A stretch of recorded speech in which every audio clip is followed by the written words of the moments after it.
Você já ficou online no WhatsApp, viu a mensagem, leu ela 2 vezes e mesmo assim saiu do aplicativo sem responder? Não porque não soubesse o que dizer, mas porque naquele segundo exato responder parecia pesado demais e aí você fecha o aplicativo, abre de novo 5 minutos depois, a mensagem continua lá, você lê outra vez e fecha de novo.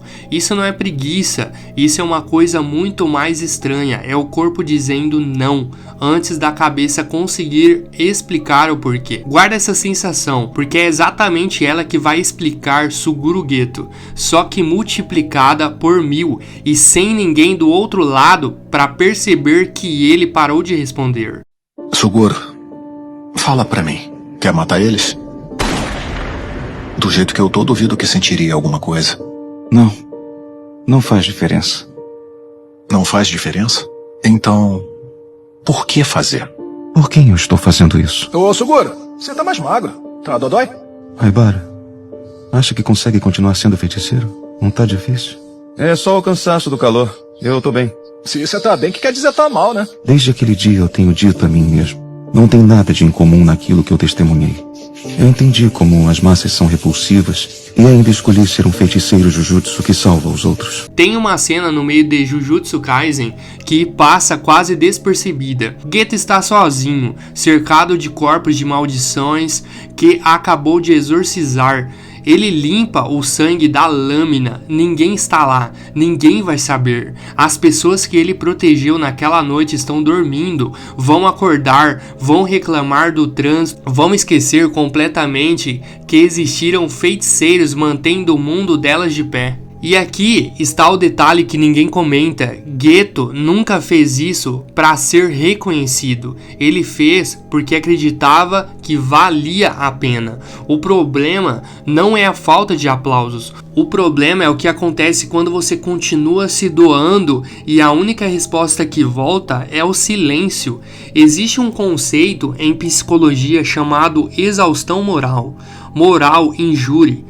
Não é estresse comum, é o desgaste específico de quem presencia sofrimento repetidamente e sente que está lutando sozinho contra uma maré que nunca baixa. Foi estudado originalmente em médicos, socorristas, soldados, gente que não quebra porque é fraco, quebra porque não foi feito para absorver dor infinita sem nunca colocar ela em lugar nenhum. Geto absorvia literalmente.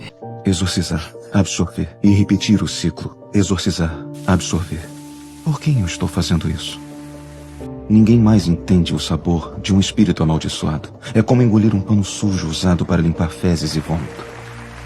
Por quem eu estou fazendo isso? Não vacile.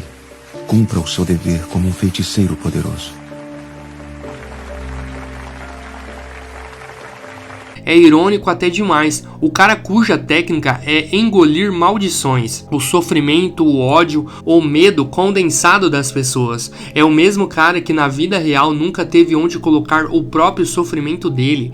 Ele engolia o mundo e não tinha para quem devolver. Você conhece esse tipo de pessoa? Talvez você seja esse tipo de pessoa. Aquele amigo que sempre pergunta, e você, tá tudo bem? Antes de alguém perguntar para ele, que resolve o problema dos outros às 3 da manhã e depois vai dormir com o próprio problema intacto, encostado na cabeceira da cama, esperando a próxima vez que ele tiver energia sobrando para lidar com aquilo. Só que a energia sobrando nunca chega, porque tem sempre mais alguém precisando. E o pior, com o tempo você para de falar que está cansado, não porque melhorou, mas porque falar virou mais um peso. Agora você teria que administrar a reação de quem te escuta, teria que tranquilizar, teria que dizer não, tá tudo bem, desculpa, antes mesmo de terminar de desabafar. Então você aprende a engolir em silêncio. Geto aprendeu isso muito antes de qualquer um perceber. Tem uma cena específica que quase ninguém para sentir de verdade. Rico Amanai. A missão devia ser simples, proteger uma garota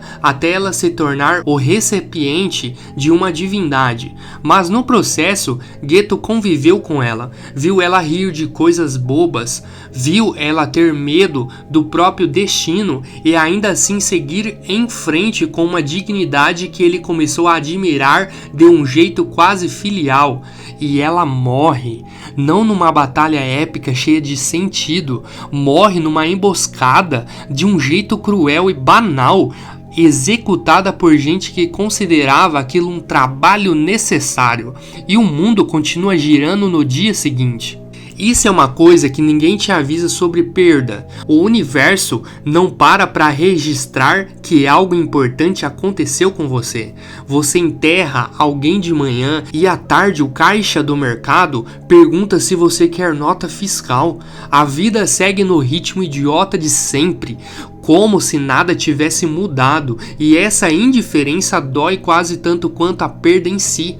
Aqui entra Nietzsche, sem parecer aula, só porque é impossível não pensar nele nesse ponto. Quem luta com monstros deve cuidar para não se tornar no processo também um monstro. E se você olhar longamente para um abismo, o abismo também olha para dentro de você. Goethe olhou para o abismo todos os dias da vida dele. Literalmente, as maldições que ele exorcizava eram, em essência, ódio humano cristalizado. Ele olhava para o pior da humanidade profissionalmente, quase como rotina de trabalho, e ninguém tira folga do próprio trabalho para processar o que aquilo faz com a cabeça. Agora volta para uma cena pequena, dessas que você reconhece. Alguém no grupo do trabalho manda uma piada sarcástica sobre cliente idiota. Todo mundo ri, menos uma pessoa, que só reage com aquele emoji de risada, sem achar graça nenhuma, só porque destoar do grupo dá mais trabalho do que fingir.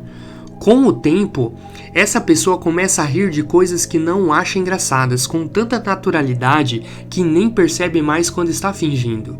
Isso tem nome: dissonância emocional crônica. É o que acontece quando você atua uma versão de si mesmo por tempo suficiente para deixar de saber onde termina a atuação e começa você. Goethe vivia isso numa escala monstruosa. Ele era gentil com pessoas comuns que no fundo tinham medo dele. Era estratégico com feiticeiros mais velhos que o usavam como ferramenta. Era só ele mesmo, de verdade, sem editar nada, perto de 2 ou 3 pessoas no mundo inteiro. E uma dessas pessoas, Gojo, tinha um talento tão absurdo que nem precisava aprender a sofrer daquele jeito. Isso importa mais do que parece, porque não existe ciúme mais corrosivo do que o ciúme de alguém que você ama de verdade. Você não consegue nem odiar direito, porque a pessoa não fez nada de errado, só nasceu com uma facilidade que você nunca vai ter, carregando o mesmo tipo de peso que devia ser dividido igual, só que não é. Gojo era o mais forte. Goethe era o que sentia tudo, e existir ao lado de alguém tão talentoso que sofrimento nem chega a arranhar, quando você mesmo está sangrando por dentro há anos, cria uma solidão muito específica. A solidão de estar acompanhado e mesmo assim sem sentir completamente invisível. Você já ficou numa mesa cheia de gente? Família, amigos, não importa. E no meio da conversa sentiu um vazio tão grande que chegou a ser físico. Todo mundo rindo, você sorrindo também, mas por dentro alguma coisa perguntando baixinho: por que eu me sinto tão sozinho, mesmo cercado de gente? Isso não é frescura, isso é o corpo registrando uma discrepância entre proximidade física e intimidade real. Goethe tinha isso instalado dentro dele antes mesmo de virar quem virou. Freud chamaria isso de mecanismo de defesa, se transformando lentamente em identidade. Você começa reprimindo uma dor pontual. Não vou incomodar ninguém com isso agora, repetido dia após dia, ano após ano. Naquilo deixa de ser uma escolha consciente, vira personalidade, vira eu sou assim mesmo, não ligo. Só que ligar você liga, só parou de admitir isso para si mesmo há tanto tempo que esqueceu que um dia sentiu diferente. E é aqui que o colapso de Goethe deixa de ser sobre um anime e passa a ser sobre qualquer pessoa que carregou dor demais, tem tempo demais, sozinha demais. Tem um detalhe pequeno: quase escondido na história dele. Geto começa a achar que o problema não é ele estar cansado. O problema na cabeça dele passa a ser a humanidade que ele protege. Gente fraca, egoísta, incapaz de apreciar o sacrifício que sustenta a existência confortável dela. E isso é o mais assustador de tudo, porque é logicamente coerente se você sofre por causa de pessoas e ninguém nunca reconhece esse sofrimento. Em algum momento a mente cansada vai procurar uma explicação que doa menos, e essas pessoas não merecem. Dói muito menos do que eu me importo demais com quem nunca se importar de volta comigo. Não é maldade, é desespero disfarçado de lógica. Viktor Frankl escreveu, depois de sobreviver a campos de concentração, que o ser humano consegue suportar quase qualquer como, desde que tenha um porquê. A questão nunca foi a dor em si, foi o sentido dela. Geto tinha um porquê muito claro no começo: proteger pessoas comuns, mesmo sem magia, porque elas mereciam viver em paz. Só que sozinho demais, ferido demais, sem ninguém para reafirmar esse sentido com ele, o porquê foi se desgastando até virar pó. E quando o porquê desaparece, qualquer como, por mais nobre que tenha sido um dia, vira insuportável. Pensa numa pessoa comum, hoje trabalhando numa função que ela acha que tinha propósito. Professor, enfermeiro, atendente que lida com reclamação o dia inteiro. No começo tem sentido, estou ajudando.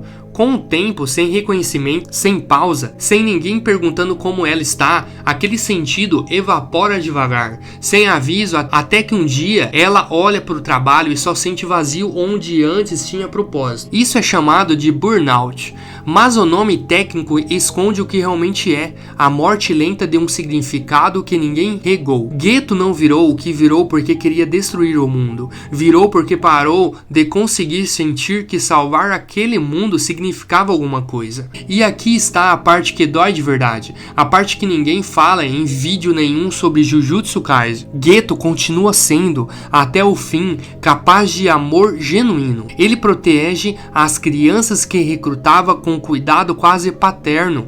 Ele ainda falava de Gojo como um carinho que nunca sumiu de verdade, nem quando os dois estavam em lados opostos. E isso não é a história de um monstro, é a história de alguém bom que ficou sozinho tempo demais dentro da própria dor e transformou aquela dor na única lente disponível para enxergar o mundo. Agora volta para você, para sua vida, essa mesma, hoje. Quantas vezes você resolveu o problema de alguém e ninguém perguntou como você estava depois? Quantas vezes você sorriu numa reunião, numa festa, num grupo de família, carregando por dentro um cansaço que ninguém sabia que existia, porque você mesmo aprendeu a escondê-lo tão bem que virou automático? Quantas vezes você achou que o problema era você se importar demais, quando na verdade o problema era ninguém ter aprendido a se importar de volta? Não existe conselho bonito para fechar isso. Não vou te dizer procure ajuda, como se fosse simples assim. Nem valorize quem te valoriza,